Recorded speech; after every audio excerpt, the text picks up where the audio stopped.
gusenga everyday, gusenga buri munsi. Nusenga uzanesha, nunanigwa gusenga uzaneshwa. Senga.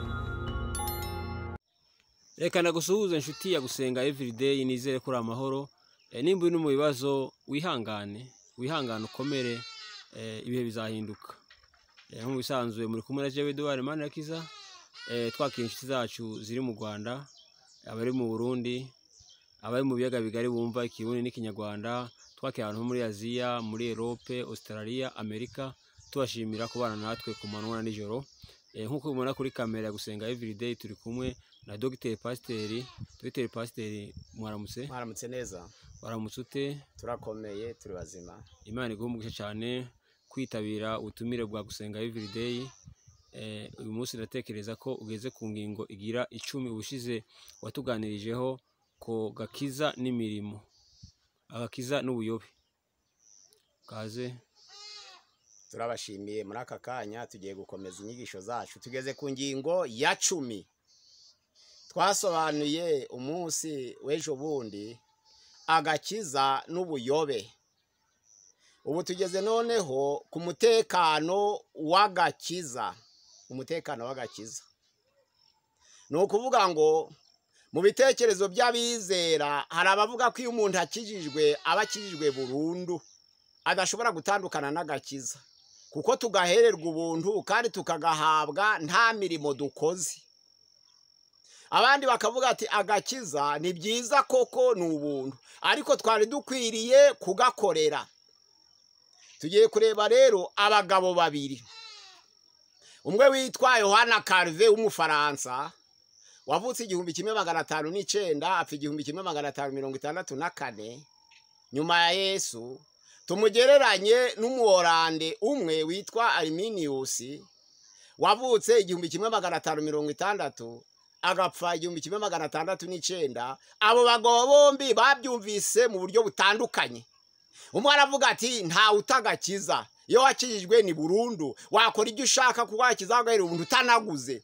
Undi aravuga atoya, uragahabwa koko, ariko hari ibisabwa kugira ngo ubane nako ukarinde kugeza igihe Yesu azazira. Abagabo mbere turareba dusomye mu Efeso igice cya 2 umurongo wa 8 kugeza ku wa 9, twumva uko atubwira. Aba Efeso igice cya 2 umurongo wa 8 n'uwa 9 aravuga ngo mwakijijwe n'ubuntu kubwo kwizera.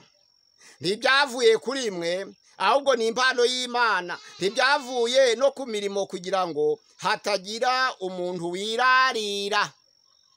Uwo ni Calvin wagendeye kuri uwo murongo. Tureba Abaheburayo noneho igisa na Arminius, ibice bibiri Abaheburayo, amagambo yakoresheje igice cya 2 umurongo wa 1 turageza ku murongo wa 3. Abaheburayo 2 umurongo wa 1 kugeza ku wa 3 baravuga ngo nico gituma dukwiriye kurushaho kugira umwete wo kwita ku byo twumvise, kugira ngo tudatembanwa tukabivamo. Mbese ubwo ijambo ryavugiye mu kanwa k'abamarayika ryakomeye, kandi ibicumuro byose no kutaryumvira bikiturwa ingaruka ibikwiriye, twebweho tuzarokoka dute nitwirengagiza agakiza gakomeye gatyo? Ni ukuvuga ngo Arminius aravuga ngo abantu bahawe agakiza, ariko bageze hagati barakirengagiza karabacika. Calvin we avuga ko agakiza ari ubuntu, ariko ko Imana yakageneye bamwe. Ico biragaragara ko ari ikinyoma, ku ijambo ry'Imana riravuga ngo kuko Imana yakunze abari mu isi bose, byatumye itanga umwana w'ikinege kugira ngo uwizera wese atarimbuka ahubwo ahabwe ubugingo buhoraho. Ntabwo Imana yarobanuye ku buto, ni ahubwo agakiza ni aka bose, ariko kukakira nibyo byabaye ibyabamwe, kuko hari ibisabwa kugira ngo kagume muri twe. Noneho Pawulo aravuga ati mwakijwe kubw'ubuntu, kubwo kwizera. Mwe gutekereza ko ari imirimo mwakoze kugira ngo hatazagira uwirarira ngo niwe wikijije. Ariko Abaheburayo haratubwira ati tugire umwete bene data wo kuguma mu byo tumvise, kugira ngo tudatembanwa tukabivamo. Niba ijambo ryavugiye mu kanwa k'abamarayika ryarakomeye, ndetse ibicumuro byose nuko utaryumvira bigahabwa ingaruka ibikwiriye, ese abantu bazarokoka bate birengagije agakiza gakomeye gatyo? Aha ngaha rero Yesu yaravuze muri Yohana ibice ni 6:44, yaravuze ati ubugingo bwanjye ndabutanze. Ariko ageze ku bice 10 umurongo wa 29 na 30 hani ni 28, yaravuze ngo intama zanje nahawe ziranzi zirankurikira zikamenya, kandi ntawe uzazimvumvura mu ntoke. Ariko ku murongo wa 29 aravuga ati uwazimpaye ni data arusha bose imbaraga, nawe ntawazimuvunura mu maboko. Bigasobanura ko umuntu wakijijwe atabasha kuva mu buntu bw'Imana. Ariko 6 ari kuri 44 tuwasubiye havuga ko nta muntu n'umwe mubona hawe waje iwanje atarehejwe na data. Nukuvuga ngo kuresha kuva kuri data niko kwamungejejeho. Bisobanura ngo ntabwo imbaraga z'umuntu zatuma umuntu akizwa, ahubwo ni imbaraga z'Imana zonyine zidakeneye gufashwa n'iz'umuntu. Baje impaka rero zikomeye, ariko noneho umwanzuro wafashwe uboneka mu gitabo c'Abaheburayo ibice ni 6 umurongo wa 4 kugeza ku 6, havuga ngo niba twarasogongeye ku mpano iva mu ijuru, abantu noneho bagagabana ku mwuka wera bakakira ijambo ry'Imana ryiza n'ibihe by'igihe kizaza n'imbaraga zabyo, ariko hanyuma bageraho bakagwa bakabivamo, ngo ntibishoboka kongera kubahindura abasha ngo bihane, ngo kuko ubwabo baba bafashe umwanzuro wo kwibambira umwana w'Imana bakamukoza isoni ku mugaragaro. Abamaze kuvirwa n'umuco bagasogongera ku mpano iva mu ijuru, bakagabana ku mwuka wera, bamara bagasogongera no ku ijambo ryiza ry'Imana n'imbaraga z'igihe kizaza, bamara bakabyivanamo ubwende ku bushake. Ijambo ry'Imana bavuga ngo ntabwo bishoboka kugira ngo bagaruke bihane, kuko bambiye umwana w'Imana bakamukoreza isoni ku mugaragaro. Bigaragara ko hari abantu bakijijwe ariko bahura n'ikibazo cyo kunanirwa kurinda agakiza bahawe. Nkuko twabibonye rero, agakiza ni ubuntu koko, ariko hari ibisabwa kugira ngo kagakiza kagumane nawe. Ya mirimo yo gukiranuka twabonye muri Timoteyo ya mbere 4:14 haravuga ngo bene data ntimukirengagize impano zibarimo, ntukirengagize impano ikurimo. Pawulo yabwiraga Timoteyo iyo waheshejwe n'ibyahanuwe ubwo warambikagaho ibiganza n'abakuru. Hari abantu bahabwa agakiza ni ubuntu koko, kandi agakiza gatangwa n'Imana, ariko noneho hari abakirengagiza kagakiza ntaco kabasha gukora. Abantu bakirengagije ko Imana ntabwo ari agahato, bisaba kugira ngo Imana iduhe natwe twemere twakire. Niba yaradukije rero kuko kwizera turasanga ngo twizere, ntabwo twakwiratana imirimo koko, ko Imana ifite imbaraga nyinshi kandi ikiza uwishaka. Ariko iyo imaze kudukiza iravuga ngo noneho twere imirimo ikwiriye abihannye. Bisobanura ngo ya mirimo tugomba kuyubahiriza. Nta wavuga ngo akizwe rimwe. Abandi bakavuga ngo noneho rero ubwo namaze kwakira agakiza nkaba ntaratanze ikiguzi ngo nkabone, nzakora ibyo nshaka, ko Imana yakampaye ntabwo yanakampaye nyisabye, ahubwo nzaguma nkora ibyo nshaka, kuko agakiza yakampaye ntakaguze nzanakagumana. Nababwiye ko agakiza ntabwo ari ikintu gikorwa rimwe. Agakiza ni urugendo. Noneho muri rwa rugendo, iyo bavuga urugendo, ni ahantu umuntu ashobora gusitara. Urugendo ni ahantu umuntu ashobora kwicwa n'imbeho. Urugendo ni ahantu ushobora gusonza. Urugendo ni ahantu ushobora kunanirwa. Urugendo ni ahantu ushobora kwicwa n'inyota. Urugendo ni ahantu ushobora kwamburwa. Urugendo ni ahantu ushobora gukubitirwa. Kuko ari rwa rugendo rw'agakiza Pawulo yabigeranije n'inkuge imenetse.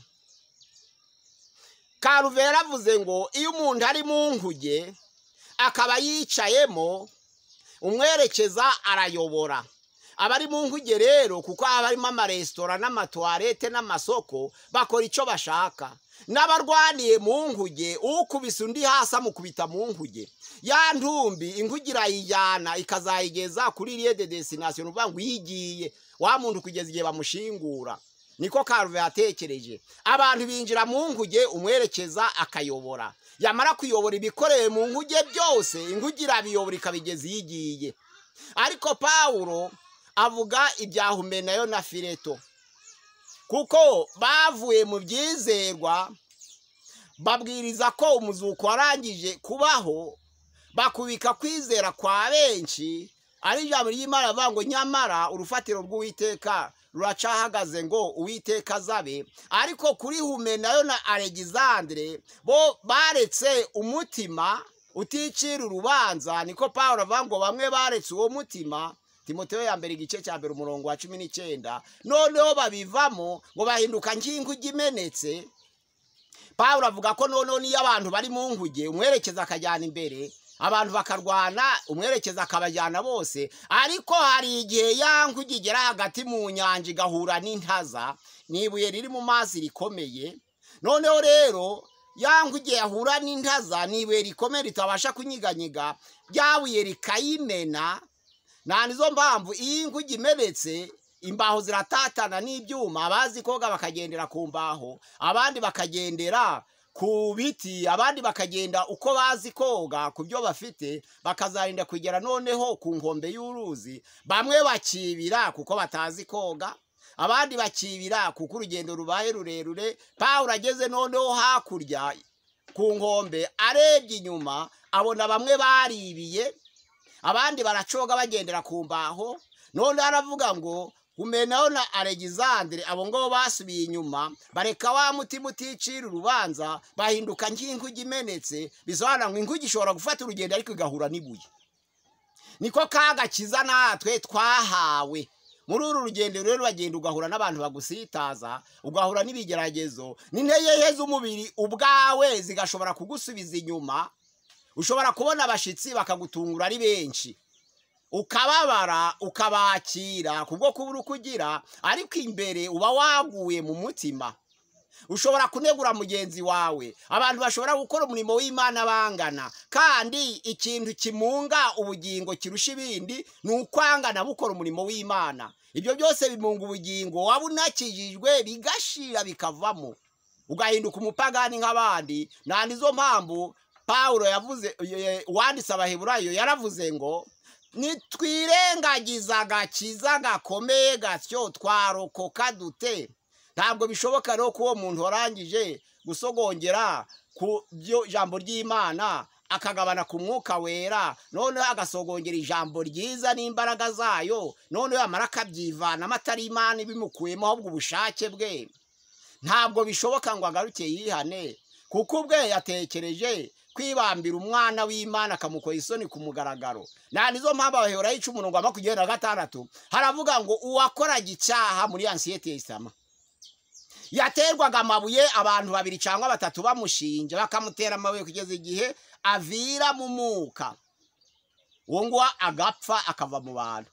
None bizagenda bite ku bantu banze umwana w'Imana, bagakerensa amaraso y'isezerano, bagahemura umwuka w'ubuntu? Ese ntibazabakwira igihano kiri cyo ngicyo cyo gupfa? Ubwo ni cyo kurimbuka. Nuvuga ngo abantu ubwabo bashobora gufata umwanzuro wo kwanga agakiza, kandi Imana yarakabageneye. Ariko kuko badashaka gukora ibisabwa agakiza, bakagwa, bamara bakavamo. Hara muri Petero ya 2 ibice ni 2, Petero ya 2 ibice 2 turasoma ku murongo waho wa 21 turageza ku murongo wa 22. Haravuga ngo icyakora icyari kuja kubabera cyiza iyaba batigeze kumenya inzira yo gukiranuka, biruta ko basubira inyuma bamaze kuyimenya, bakareka itegeko ryera bahawe. niba kumenya neza Kristo Yesu umwami wacu n'umukiza kwarabateye guhunga bakava mu by'isi byonona maze bakongera kubyiziringitiranamo bikabanesha, ibya nyuma byabo biba birushije ibya mbere kuba bibi, icyajaga kubabera cyiza iyaba batigeze kumenya inzira yo gukiranuka biruta ko basubira inyuma bamaze kuyimenya bakareka itegeko ryera bahawe. Ibyabasohoyeho ni iby'uyu mugani w'ukuri ngo imbwa isubiye ku birutsi byayo, kandi ngo ingurube yuhagiwe isubiye kwigaragura mu byondo.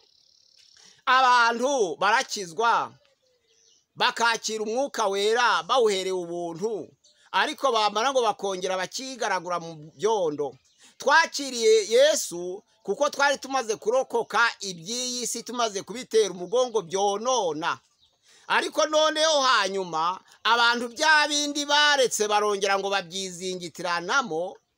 Kuri bo ngo icyabaga cyiza ni uko umuntu yakwizingitiranya mu byaha atarigeze amenya ukuri, naho wa wundi wamenye ukuri agasogongera ku mpande iva mu ijuru, yamara kongera akasubira inyuma akiziringitiranya mu byaha, ngo icyajaga kuba cyiza kuri ye ni uko atari yamenye kwa kuri, kugira ngo ataza guhinduka nk'imbwa yasubiye ku birutsi cyangwa nk'ingurube yuhagiwe ikongera ikivuguta mu byondo. Bene data rero, agakiza ni ubuntu, ariko hari ibisabwa kugira ngo dukore. Petero rero ya kabiri igice cya mbere ku murongo wa 5 kugeza ku murongo wa 10 haravuga ngo kwizera mwongereho kumenya muje mushakisha mwongereho ingeso nziza mwongereho gukiranuka. Aho ngaho baravuga ngo noneho mwubakire cyangwa mukorere agakiza mwahawe, ngo abazakora bato bubahirije izo ngingo ntabwo bazasitara na hato.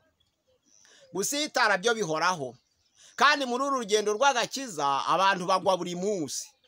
Ushobora kubwira nabi mugenzi wawe utabiteguye ukaburaguye, ariko ijambo ry'Abaheburayo ryaduhaye imbaraga, nuko bavuze ngo akagwa akavamo. Hariya kugwa ni ibya bose, ariko kuvamo ni ibya bamwe. Abaguye bakongera bakagaruka bakihana bagasaba imbabazi, baragaruka bakagendera mu rugendo rw'agakiza. Ariko babandi bagwa bamara bagacika intege cyangwa bagacibwa intege na bagenzi babo bamubwira ati wakoze ibikomeye wirorere Imana ntizakwemera, agasubira inyuma kubwo kutizera, agacika intege kuko atemera imbaraga z'Imana, yamara akabivamo, uwo nguwo niwe utabasha kugaruka. Uwaguye aragaruka, ariko uwaguye akavamo kugaruka ndikuba kukibaye. Imana yacu idufashe. Uyu Karuve atuma abantu bidegembya, kuko ababwiye ko agakiza ari ubuntu kadakorerwa abantu bakagendera mu mubiri. Kandi Pawulo yarabivuze mu Bagalatiya 5:13 aravuga ngo bene data mwahamagariwe umudendezo, ariko ngo bamwe muri mwe bafashe wa mudendezo bayuhindura urwitwazo rwo kugendera mu mubiri, none bakora ibya kamere.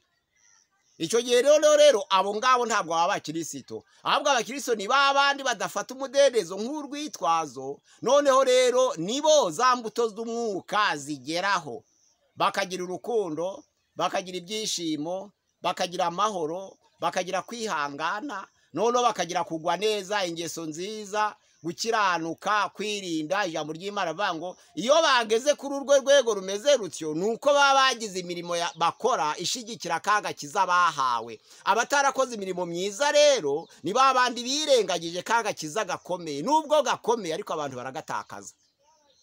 Mu Byahishuwe ibice 3 umurongo wa 5 haravuga ngo unesha ni uzambara imyenda yera, nanje sinzahanagura izina rye mu gitabo cy'ubugingo, ahubwo nzamuhamiriza imbere ya Data n'imbere y'abamarayika be. Bisobanura ngo unesha ni uzambara imyenda yera. Niba hari uguhanagura izina ry'uwanesheje mu gitabo cy'ubugingo, nuko aba yakoze imirimo mibi.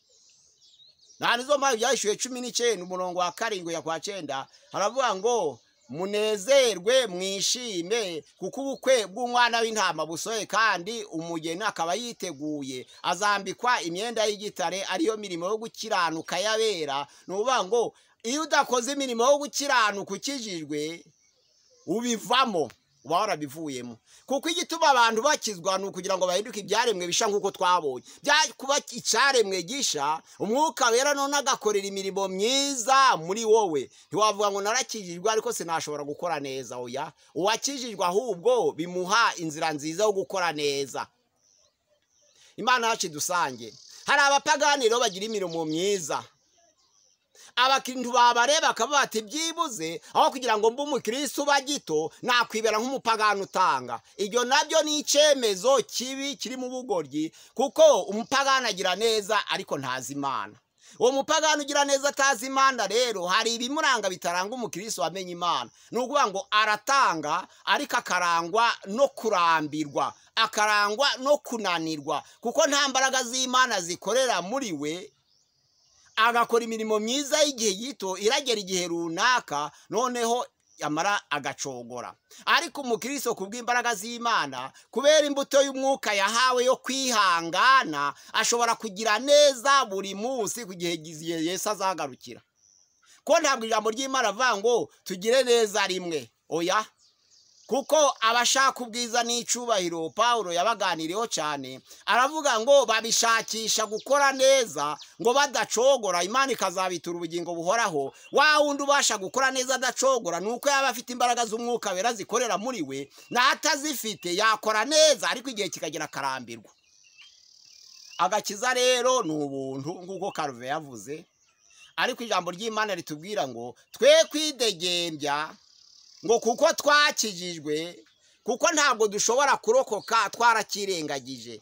Arminius aravuga ati bisaba imirimo dukora kugira ngo kagakiza tukubakire. Natwe dukora imirimo myiza dutumbiriye kwizera, tudatumbiriye ya mirimo, kuko hari abafite imirimo myiza badakijijwe. Ya mirimo nayo ubwayo yonyine ntabwo yabasha kudutsindishiriza, ariko imirimo iyo umuntu yizeye, kwizera kwe kubyara imirimo. Izo mpamvu akora imirimo yo kwizera. Abantu benshi babivuzeho amagambo, na Martin Luther yavuze ati abantu batsindishirizwa no kwizera gusa bidaturutse ku mirimo. Ariko muri Yakobo yaravuze ngo nyereka noneho kwizera kwawe kutagira imirimo. Iyo umuntu yizeye, kwa kwizera kwe kubyara imirimo yo gukiranuka, noneho akaba ari igaragaza, ikaba nk'igihamya cy'agakiza yahawe.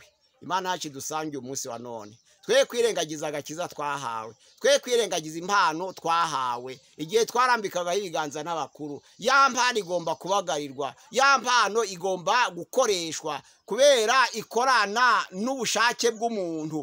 Agakiza rero ni ubuntu, ariko kumvira ko umuntu wakira agakiza bikaba ingenzi. Nizo mpamvu agakiza ntabwo ari akabamwe, ahubwo kuba agakiza karabaye akabamwe ni abantu bamwe batashoboye gufata ingamba zo kugakorera bakurikije ijambo ry'Imana. Abo ngabo koko baragatakaje, barananirwa, babivamo.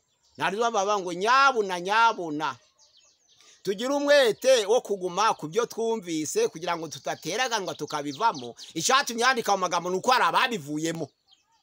Imana ifashe bene data bumvise aya magambo kugira ngo uwakiriye agakiza amenye ko ari impano y'Imana. Niko ijambo ry'Imana ritubwira. Ariko hari ibisabwa kugira ngo kagakiza kabashe kubagarirwa muri ya mirimo myiza noneho gukiranuka twakoze, atari yo yabiteye ngo dukizwe, ahubwo akaba ari imbuto za kagakiza twahawe. Nibwo tuzagera ku bugingo buhoraho kandi tugatsindishirizwa nawe. Imana idusange kandi sanga bumvise bose mu izina rya Yesu Kristo. Amina. Pastor, urakoze ku nyigisho urimo uduhaye y'agakiza, ariko muri izi ngingo zigera ku 10 harimo ibibazo ngiye kukubaza mbariza abantu batuye isi barimo bakurikira gusenga everyday, bakurikiye izi nyigisho z'agakiza. Ikibazo cya mbere kiragira giti ubuyobe ni iki? Ubuyobe busobanura uburyo bubiri. Buriya abantu 100 bayobye ukabazana mukuri uri wenyine, nabo ubwabo bakwita umuyobe. Hari igihe abayobye bita uri mukuri umuyobe. Ariko noneho ubuyobe muri sanse y'ukuri, ubuyobe ni ibintu wigishije, wabwiwe, cyangwa iyerekwa ryakugezeho ugasanga rirwanya ijambo ry'Imana ry'ukuri, ukabwirwa n'abantu ibintu bikarwanya ijambo ry'Imana cyangwa ntibihuze naryo. Ukagira iyerekwa cyangwa ukabonekerwa cyangwa ugahishurirwa, ibyo yahishuriye bikaza binyuranije n'ijambo ry'Imana ryo muri Bibiliya. icyo gihe uba uhindutse umuyobe. ikibazo cya kabiri kiragira giti umuntu wize teoloji yaba umuyobe? Umuntu wize teoloji yaba umuyobe, kuko nabikomanseho umunsi w'ejo bundi ndavuga nti ntabwo tuja muri teoloji kugira ngo dukizwe. Ntabwo abantu bigeze baja muri teoloji kugira ngo bakizwe, ahubwo abantu barashimwe boherezwa muri teoloji kuko bagaragaje imbuto z'agakiza. Wa wundi rero uja muri teoloji adakijwe ntabwo yashobora gukizwa, kereka ari igitangaza c'Imana. Ahantu hose abantu barahakirizwa, no mu gisirikare bagikirizwamo, no mu kigoro no umuntu agikirizwamo, no mu kazi inzego zose za leta abantu bazikirizwamo, nta muntu atakirizwa. Nibwo kuja muri teoloji udakijijwe nabwo wakizwa mu buryo bw'itangaza. Ariko iyo nzira yo kuja muri teoloji ntabwo ari yo gushakisha agakiza, ahubwo hari hakwiriye kwiga teoloji uwari usanzwe akijijwe. Ikibazo cya gatatu kiragira ngo ese umuntu wahawe impano z'Imana zirashira? Umuntu iyo abyawe ubwa kabiri ahabwa impano. Iyo ngingo none ya gatanu twayigezeho. Iyo amaze guhabwa impano rero, ririya jambo ryo muri Timoteyo ya mbere 4:14 avuga ngo ntukirengagize impano ikurimo iyo waheshejwe n'ibyaha nubwo warambikagaho ibiganza n'abakuru. Impano iyo udagize imirimo myiza ufite impano, kamere irazicecekesha zigasinzira, ariko wihanye ukagaruka za mpano zirongera zikabyuka zigakora. Ni ukuvuga ngo iyo impano zikurimo zikora ari uko umwuka wera kugendereye. None iyo umwuka wera abonye ko uhisemo kuyoborwa n'umubiri wawe arigendera. Ariko iyo wihanye, kuko za mpano wazihawe zirongera zikabyuka. Iyo utihanye rero ziraceceka zigacecekeshwa n'imbaraga za kamere. Ikibazo cya kane, ese idini niryo rigaragaza umuntu ukijijwe? Ntabwo agakiza kaje kubw'idini. Dufite abametodiste, tukagira abangirikani, tukagira abadivantiste, tukagira abapresbyterienne, tukagira abapantekote. Ayo yose ni amashirahamwe yo guteza imbere inyungu za bamwe, ariko ntabwo arimo agakiza kabonekerwa. Agakiza kari mu mutima w'umuntu. Iyo wumvise ijambo ry'Imana ukarisogongera, niryo ryonyine riguhindura aho waba waryumviye hose. Ni ukuvuga ngo umutima w'umuntu niryo dini ry'ukuri, kandi nikizakurimbuza ntabwo kizava inyuma y'umubiri wawe, kizava muri wowe. Icyerekezo cyo kuja mu ijuru ntabwo ari aho usengera, ahubwo ni impinduka ikorerwa mu bugingo bwawe nizatuma ubona ubugingo buhoraho. Nazo mpamvu ijambo ry'Imana yavuga ngo imitima yacu ihamanya n'umwuka w'Imana ko turi abana b'Imana. Bikorerwa mu mutima. Icyerekezo cyo kuja mu ijuru ni impinduka yo mu mutima, ntabwo ari izina rya kominote wahisemo.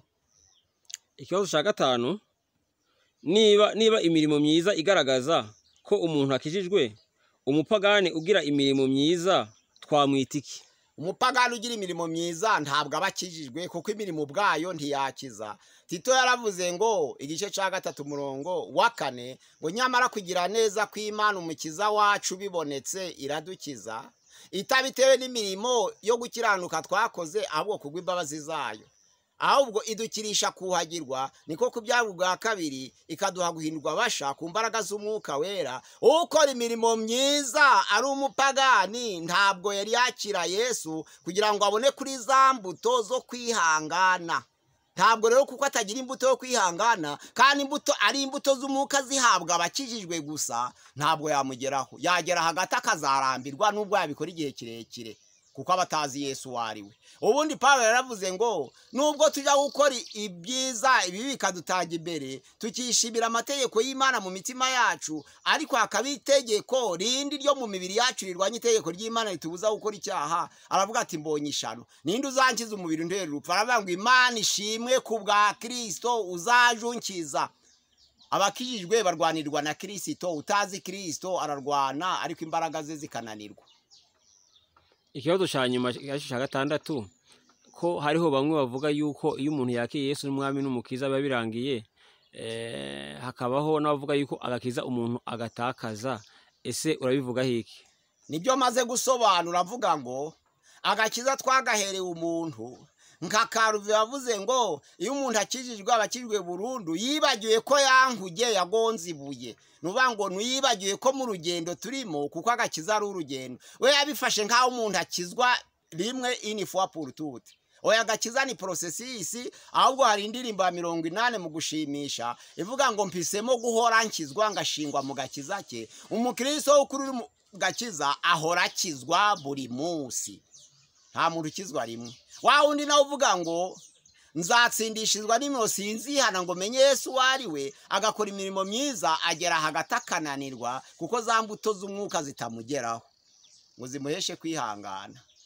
Urakoze cyane. Ikibazo cya nyuma ngiye kubaza watuganirije ingingo zigera ku 10 ariko izi ngingo zigera ku 10 hari uko wabivuze ko zigawe mu bice bibiri wabwira abantu iyi mice ibiri ngene imeze. Navuze ko ingingo ya mbere agakiza no gutsindishirizwa, ingingo ya kabiri agakiza no kwizera, ingingo ya gatatu agakiza no kwihana, noneho agakiza no kubyagura kabiri, agakiza no kwezwa. Izo ngingo zose kugeza aho ngaho zari zisobanura ko ari uruhari rw'Imana bikorana no kumvira k'umuntu. Ariko guturuka ku ngingo ya 8 agakiza n'imirimo ni ukuvuga ngo Imana kurebera mu mirimo kumenya ko ukijijwe. Nta nizo mpamvu byavuze ngo twe kwirengagiza agakiza kandi abantu bose bari bakwiriye kwera imbuto zikwiriye abihariye. Imbuto bisobanura ngo imirimo. Kuva ku ngingo ya 8 agakiza n'imirimo, ingingo ya 9 ku buyobe, kuko ubuyobe ntabwo ari Imana iyobya, ahubwo uyobya n'ibyo wararikiye byizingazingira mu mutima wawe, naho bisaba kugira ngo ugire icyo ukora wirinde. Noneho akaba n'umutekano w'agakiza, ni wowe wenyine wicungira umutekano ukaba nka sekirite wako. Ariko noneho katanzwe n'Imana, ariko sekirite yo mu mubiri wawe ikagengwa nawe. Ugasaba Imana noneho ikagushoboza za mbaraga z'umwuka zikorera muri wowe, ntucogore kugira ngo zikore umurimo wazo, ariko kumvira. Imana guhumugisha turagushimiye, dushimira abantu mwakurikiye izo nyigisho z'agakiza, tubasaba ngo izo nyigisho z'agakiza muzigeze ku bandi kuko ni inyigisho nziza cyane. Turabashimiye, Imana yo mwijwe guhumugisha cyane. Ushobora kuba ari ubwa mbere ugeze kuri cyane no gusenga everyday, tugusaba gukanda subscribe canke s'abone. Imana ibahumugisha cyane, naho ubutaha.